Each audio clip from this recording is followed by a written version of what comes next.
Welcome, guys, to the first episode of the Fight Capital Show with your hosts, Matthew Sartor and Gianni De Lazaro, giving you your MMA coverage of the week. Let's go. Gianni. Khabib Nurmagomedov released a statement saying that he's upset with the UFC. Now, we saw that Fakhatirov recently got released from the UFC. We see Makhachev outside of the UFC. He's saying that it looks like they're placing more of an importance on entertainment than actual winning record, because we see Patchy Mix, of course, in the UFC right now with an 0-2 record, and they just exited Fakhatirov that's 6-0.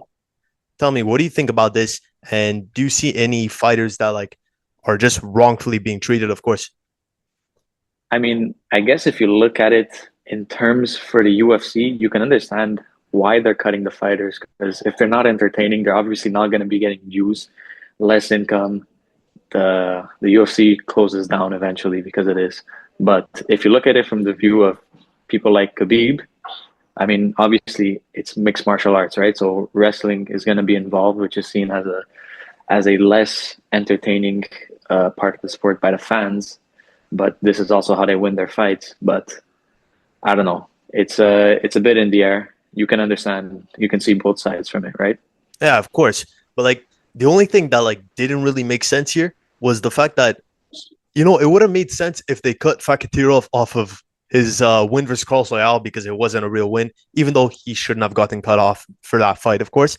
But he just got a knockout win over Andreas Gustafsson. That's the part that just is a bit weird. And you could see that Khabib and Islam seem to be on a bit of separate sides here, as Islam recently said about the Russian fighters that they should switch it up and actually start speaking English to promote themselves if they want to stay in the UFC, where Khabib just seems mad about it. I don't know. Yeah, definitely. Islam, he's clearly able to see both sides of the story. I mean, he's I would say, more entertaining than Khabib, right? Like, he also was able to mix up his striking with how good of a well-rounded fighter he is. Yeah, Obviously Khabib was way more dominant with his wrestling. I guess that's maybe why he's defending his fighters who are a bit more boring. used to wrestling. They're a bit boring. They're starting to stall. Umar Nurmagomedov's last fight, I'm sorry, the best part of it was when he got knocked down by Bautista, because when he was on the ground, he did nothing, bro. He really didn't do anything. Also, that lay-in praise style, I mean, it's not very praised by the fans or by the UFC either. So at all, man. All right, so that's about it, really. Entertainment is more important than winning at the end of the day. But at the same time, for Fakhatirov, he should stay in the UFC. Makhachev should stay in the UFC, but he had his own problems. Next thing, we got a targeted fight. Well, now it's kind of confirmed, basically. We got Johnny Walker versus Dominick Reyes, the Battle of the Glass Chins. Gianni, who are you taking in this fight? Because I know Johnny Walker is your favorite fighter. This is a hard fight to predict. I mean, you have Reyes, who was on this huge win streak right before he got knocked out to Alberg in the first round. And now you got Johnny Walker, who just got a TKO over Zhang Minyang. I mean, does he gain confidence from that? He obviously does. Johnny Walker was also on a losing skid before that. I mean, honestly, I would have to take Dominick Reyes just for how good he's looked over the past few fights. Bro, yes, Johnny Walker is my favorite fighter, but I think Dominick Reyes is going to take this one. Yo, this is actually a trending opinion. I don't understand why people are taking Reyes here. Why not? Bro, okay, I saw Walker's last fight. I was so impressed. Reyes' last fight, he looked like he was trembling versus Alberg. And I know it's Alberg, of course. I believe Alberg would have knocked out Walker as well. Yes. But it's just the fact that, momentum-wise, Dominick, no, he just broke his streak. He got knocked out again. Walker, he looked great in his last fight. I would have thought that you, as the fan of Walker, would have actually just said, okay, yeah, Walker's going to win this fight. He's going to dominate. He has a glass chin. Because, bro, if you're looking at it, Dominick Reyes got knocked out by Ryan Spann, who, no offense, is not a top quality fighter, and Walker is better than Ryan Spann. But that's MMA math, I understand. Right. But, I mean, Johnny Walker, when he fought Zhang Minyang, Zhang Minyang didn't really have any quality opponents. Johnny Walker was his first ranked opponent? I think so. Yeah. But I mean, I guess shows that there's levels to this game. Like he was just fighting cans up to that point, right? Somebody Yeah. like if somebody like Johnny Walker is able to stop him, I think someone like Dominick Reyes would have ended the fight even earlier. Okay, hot take. Yeah, this is a hot take in my opinion because I just don't think it happens, you know. I But don't know. now we are on the topic of light heavyweight. Okay, Robert Whittaker recently spoke out on, I believe, his podcast, saying that he's interested in going up to light heavyweight in his next fight instead of middleweight. But considering that he started his career at welterweight, I mean, how does this make sense? He said that the bigger fighters are actually a middleweight, which is like kind of like right in the same at the same time. You know, you see a lot of guys that at that weight they are so huge, but I just don't know how him with his chin is going to survive. The skill gap is there though that he could take advantage of. Well, I mean, he hasn't been seeing much success in middleweight recently, so maybe a change of scenery is gonna do him some good. Maybe the weight cut's getting hard, you know. Those Yeah, few extra pounds are gonna be good for his chin, I guess. yeah, of course. Yeah, I could see that. Like, who do you even place him versus in that in that scene? Uh that's a good question. Probably someone not inside the top 10, like from 10 to 15. I was thinking more of like a Volkan Ozdemir. Where is he ranked? Eighth? Is it eight? Is it 10? But I think it'd be a good fight because Robert can't enter a different division and fight outside of the top 10. You know, like the UFC won't allow it. And Well, I he's mean, a he's on a losing streak. I wouldn't be against him fighting outside of the top 10. don't get me wrong, yeah. It's just the UFC, remember, they prioritize entertainment. They're always gonna want to go with a fight that's if Robert Whittaker wins this, he fights the number one contender. You know what I mean? Right.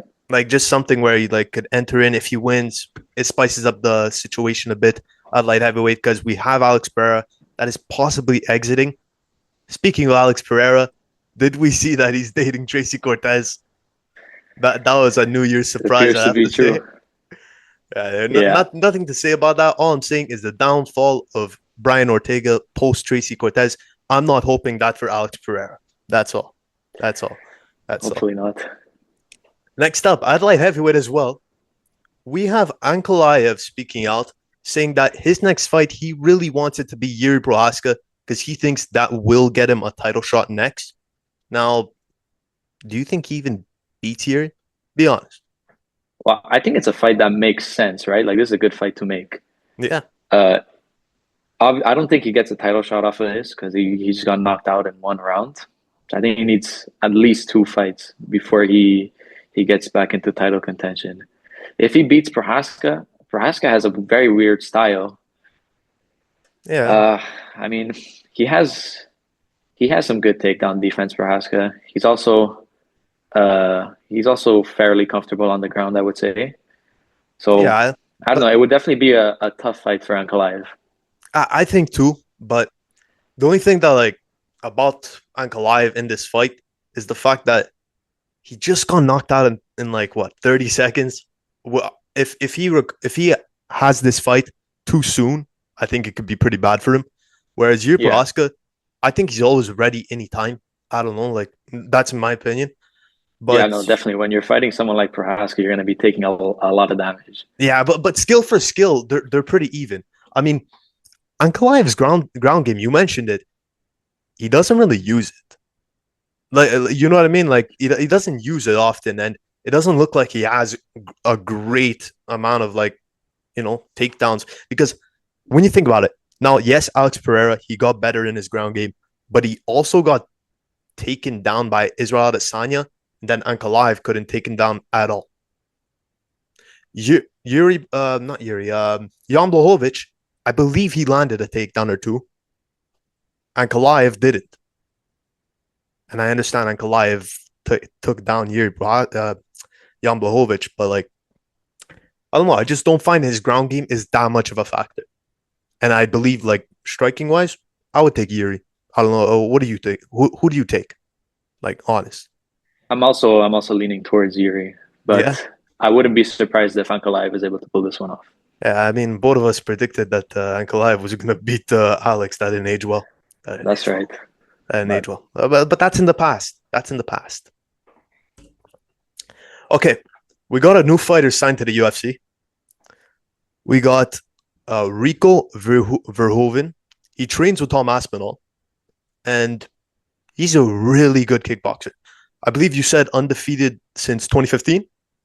I think I saw something like that, 2015 or 2016, but he's undefeated since then. All right, so you've seen a bit of his footage. You know how good his kickboxing is. I'm gonna name the top 15 in the UFC right now, heavyweight division, and you're gonna say if he beats them or if he doesn't. We're gonna see just how far up the division he can get.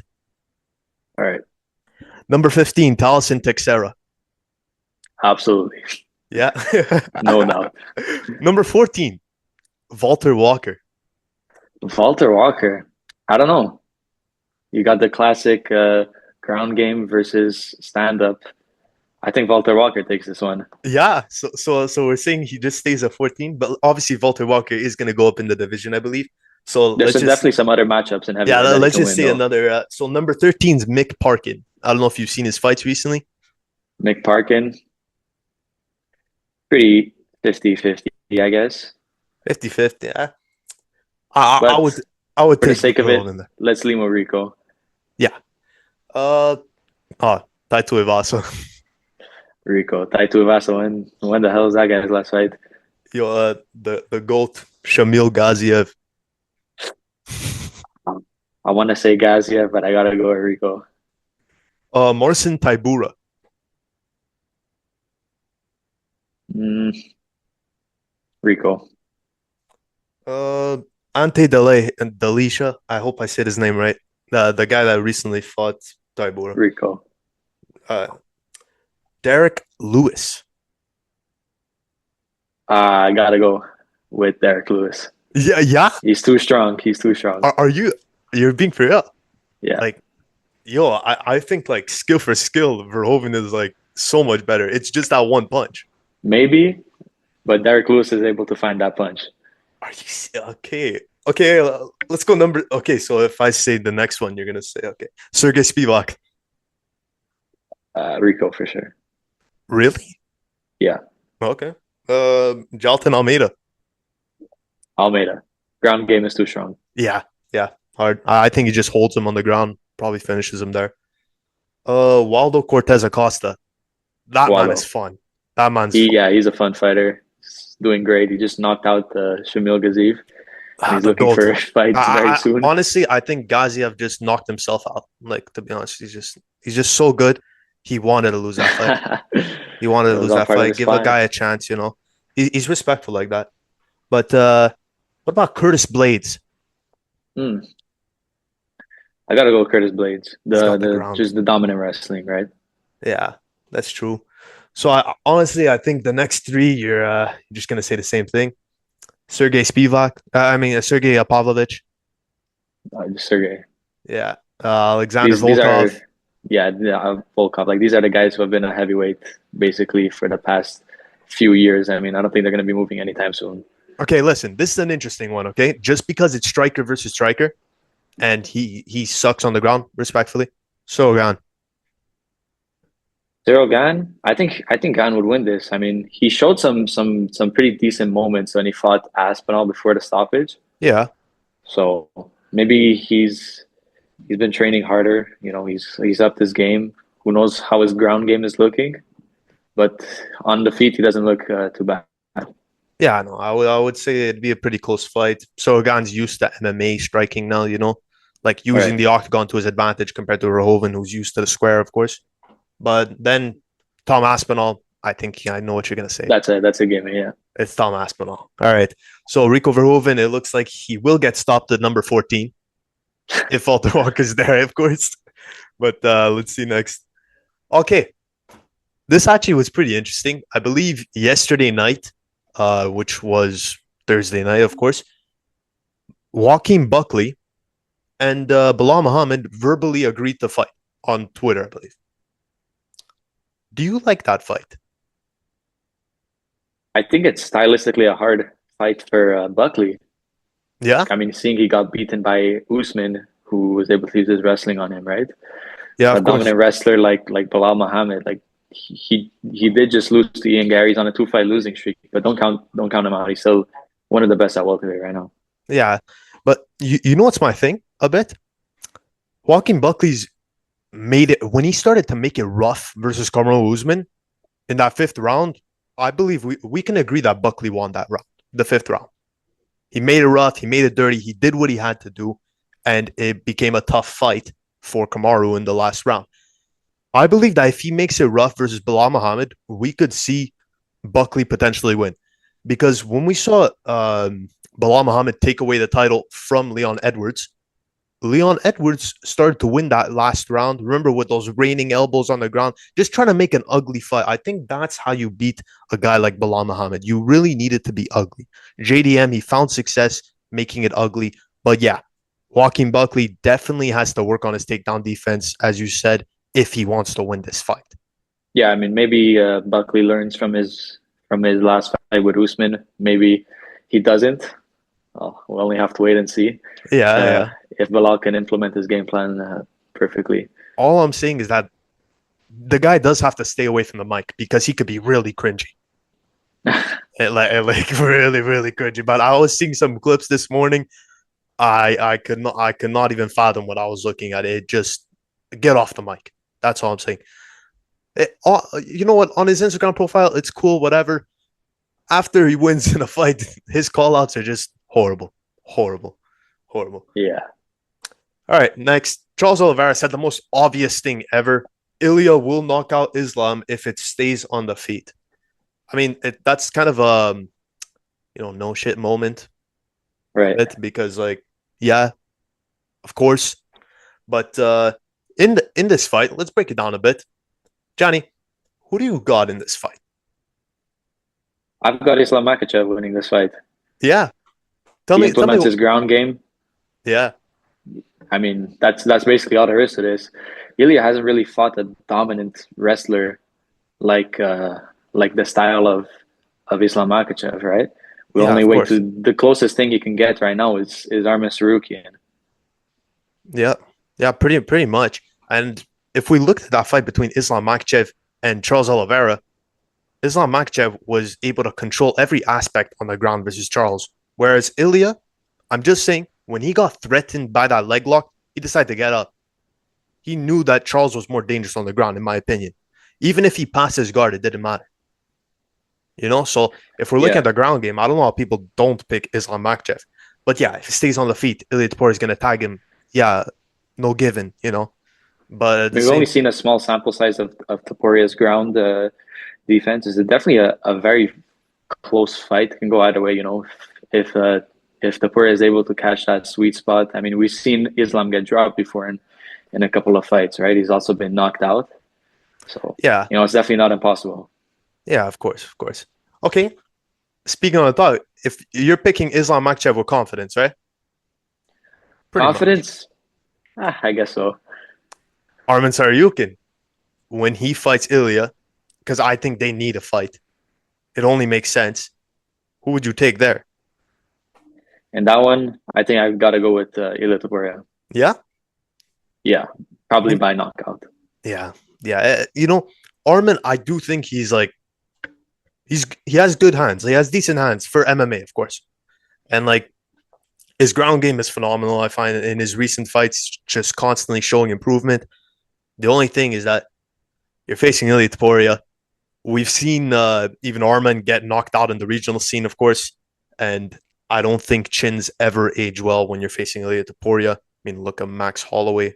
That man's never been knocked out until he faced this guy. That was just not fun to watch at all, you know. Yeah, definitely. And when we're speaking about the wrestling of Ilia Topuria, like I don't know if people watched that Bryce Mitchell fight because yes, Ilia Topuria ended up submitting Bryce Mitchell, but Bryce Mitchell also put Ilia on his ass with his wrestling a couple of times, and Bryce Mitchell was also sick. You know, like I don't think Ilia Topuria beats Islam Makhachev nor Arman Saryukin if I'm being real. Like I mean, I don't know if Bryce Mitchell has that credibility anymore. Like he's been submitted by Gene Silva. And I know. he's a bit of on a down. Like even though he's won his last fight, Yeah, I know it, but it just he's not what he used to be. it makes me want to pick Arman and Islam more. Like, don't get me wrong, I'm a strong believer in like Ilia Topuria, of course. But when I look at it, I don't know. Like, a part of me is thinking Arman Saryukin can win this fight if they face. Yeah, Paddy there's definitely a Pimblett, no. possibility. Like, go in a corner. You're not going for the title. I'm sorry that I had to say. Justin I Gaethje, think Pimblett undeserved and title Gaethje, shot. that's a guaranteed knockout. Yeah, Obviously for Topuria.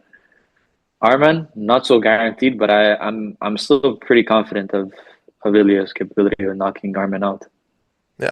Thanks, guys, for watching the Fight Capital Show with your hosts, Matthew and Gianni. Now, guys, make sure to subscribe if you're not already and follow all our socials at Fight Capital Media. It's been a good one. Stay tuned for next week.